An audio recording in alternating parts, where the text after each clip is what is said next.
Sobat Otoblar, jumpa lagi dengan kami dalam video Otoblar. Kali ini ada sebuah pertanyaan dari pembaca Otoblar. Beliau menanyakan, kenapa TikTok tidak boleh beroperasi di Amerika atau dilarang beroperasi oleh pemerintah Amerika? Ya, ini tentu saja sebuah pertanyaan yang sangat menarik ya. Jadi kami akan coba menjawabnya sejauh kemampuan kami dan wawasan kami yang terbatas. TikTok merupakan sebuah media sosial atau aplikasi media sosial yang dimiliki oleh sebuah perusahaan asal Cina, namanya ByteDance.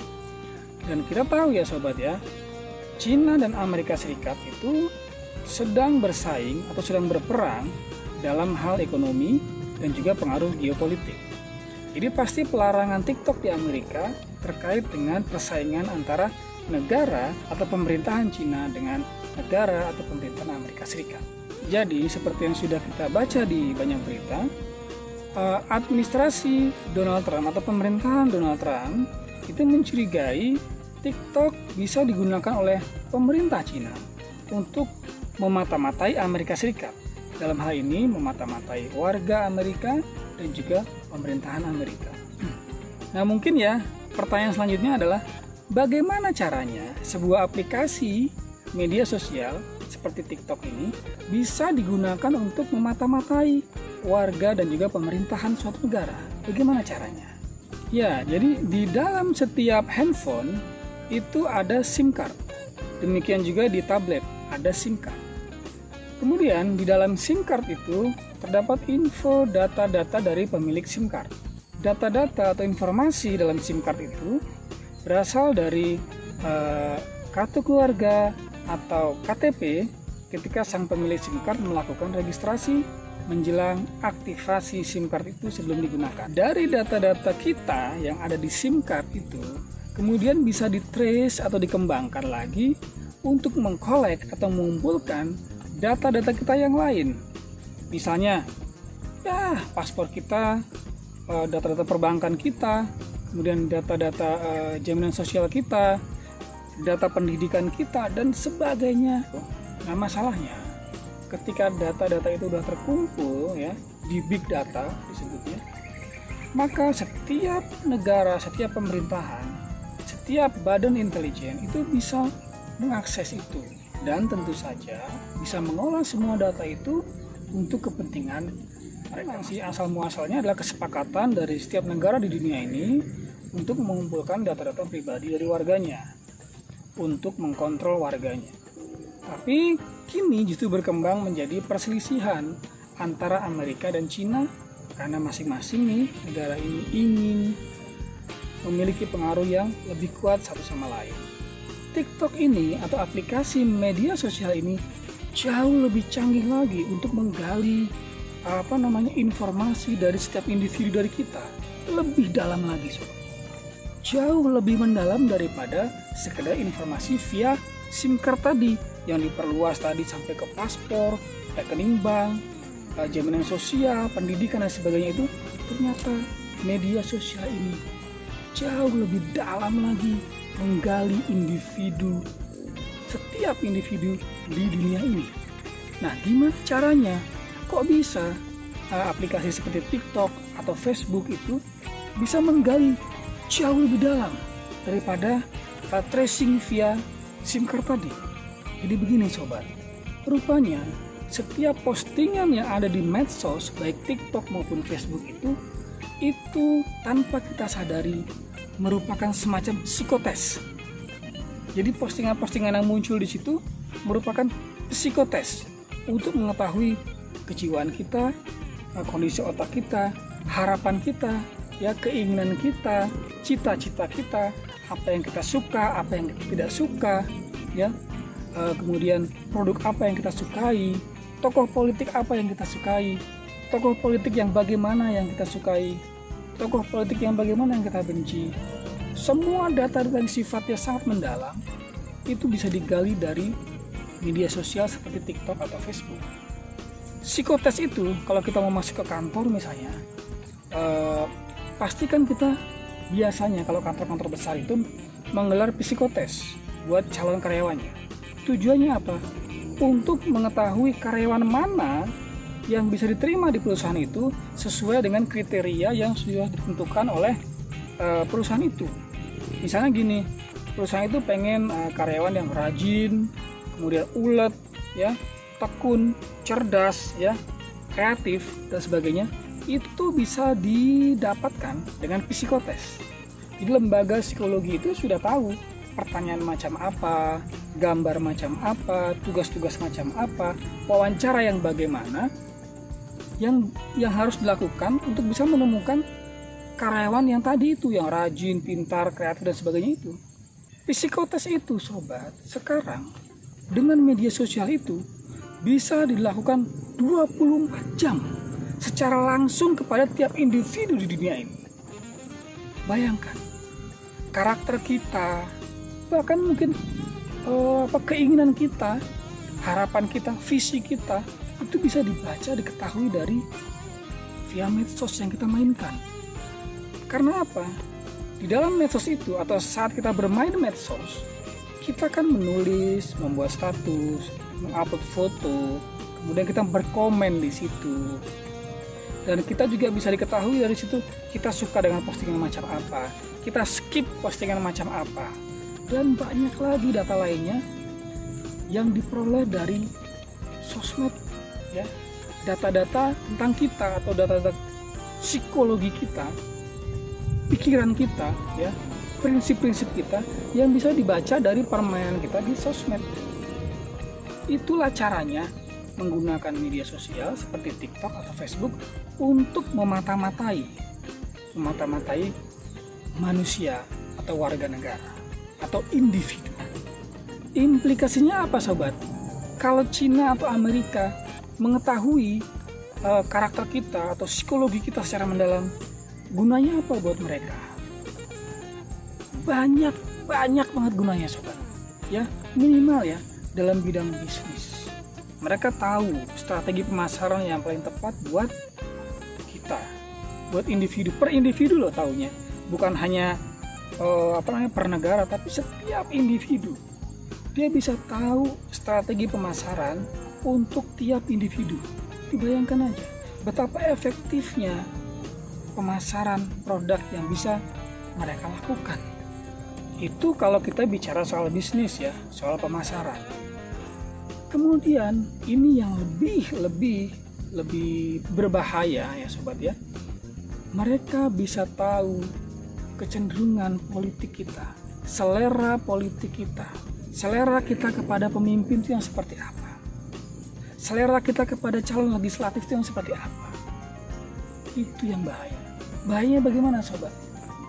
Orang luar atau pihak luar atau negara lain, negara asing atau badan-badan intelijen asing sangat bisa mempengaruhi proses pemilu. Bayangkan aja. Ya, kita udah tahu lah, sobat-sobat, ya, dari berita, ya, bahwa terpilihnya Donald Trump menjadi presiden Amerika Serikat atau kemenangan Donald Trump dalam pemilu yang lalu melawan Hillary Clinton itu ada campur tangan dari Rusia, dari badan intelijen Rusia, untuk membantu supaya Trump itu menang. Karena Rusia lebih suka Trump yang menang karena ada kepentingan dengan Trump, ya. Atau Rusia merasa lebih bisa terakomodir kepentingannya kalau Trump yang menang. Maka ada campur tangan dari Rusia. Itu kan sudah ada di mana-mana, ya, sudah di berita dunia, berita umum, ya. Artinya apa? Rusia sudah mampu membaca psikologi setiap individu pemilih di Amerika, ya, untuk membuat campaign atau membantu kampanye Donald Trump sehingga Donald Trump bisa menang. Hebat kan? Luar biasa kan? Nah, Indonesia pun begitu. Indonesia kan negara yang sangat terbuka terhadap medsos dari manapun. Tidak ada pelarangan terhadap medsos di Indonesia untuk beroperasi bebas di Indonesia ini. Artinya apa? Kejiwaan, atau psikologi, atau pikiran setiap orang Indonesia ini yang bermain medsos itu pasti bisa diketahui atau bisa di-trace atau bisa diolah, ya, bisa diolah. Untuk apa? Ya, untuk menguasai Indonesia, bukan dijajah, dikuasai seperti dulu zaman Jepang, zaman Belanda dengan militer yang datang ke sini. Bukan begitu lagi caranya. Mereka menguasai Indonesia dengan apa? Dengan ekonomi dan politik. Jadi selera orang Indonesia terhadap pemimpin yang seperti apa yang disukai, pemimpin atau calon pemimpin yang bagaimana yang bakal dicoblos oleh kita, bakal menang pemilu di kita. Kemudian anggota legislatif seperti apa yang bakalan juga mendapat suara banyak atau dicoblos oleh kita, itu sudah diketahui semua lewat medsos yang kita mainkan. Jadi karakter kita, harapan kita, pikiran kita ya terhadap pemimpin, terhadap politik, terhadap negara, terhadap ekonomi, pendidikan dan sebagainya itu semua terbaca lewat medsos yang dimainkan oleh tiap-tiap dari kita nih, tiap diri kita, tiap masing-masing dari warga negara kita setiap harinya. Begitu. Itulah caranya menggunakan medsos untuk memata-matai. Jadi mata-mata di sini bukan lagi pengertian seperti mata-mata zaman dulu, seperti James Bond misalnya masuk ke suatu negara, menyelinap ke kantor, mengambil berkas, bukan seperti itu lagi, bukan. Atau James Bond datang ke suatu negara, menyelinap, memotret informasi rahasia, nggak gitu lagi. Sekarang kegiatan spionase itu jauh lebih mudah dan lebih efektif dilakukan lewat ponsel, lewat handphone, termasuk lewat aplikasi media sosial. Ya kalau spionase yang lewat CCTV, lewat kamera-kamera di ATM, ya kita udah tahu semua, itu udah biasa dilakukan.